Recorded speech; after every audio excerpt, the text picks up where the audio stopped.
It's been a roller coaster of emotions, up and down, fears knocking at the door. I can't say that I have experienced fear.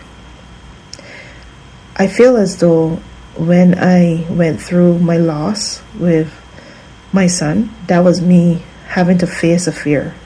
I remember thinking, before that, many years before that, that I can't imagine how I would deal with losing somebody close to me.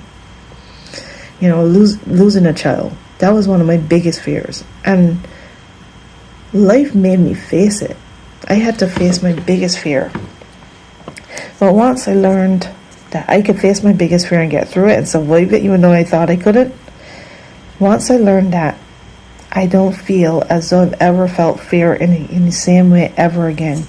I don't, because I know with knowledge and experience, I know that anything that is bad or scary at some point, you can get through it. You can survive it. You can get through it, no matter how bad it is.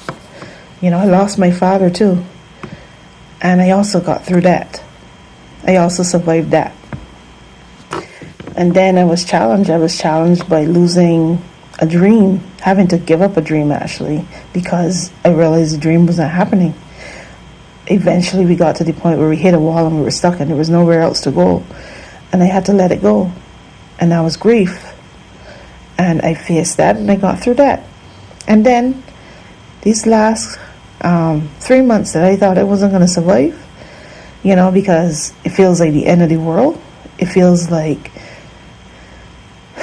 we have been put in a position where we have empowered somebody and a movement and a force, a dark force that has the power to end the world, bring everything to an end. And that's, I don't want to say fear because I don't think I felt fear, but that made me anxious. It made me anxious.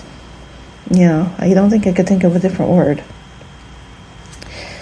And I felt that anxiety in my body. I felt that energy that came from those feelings in my body some days, and I was triggered some days, and I went up and down on a roller coaster.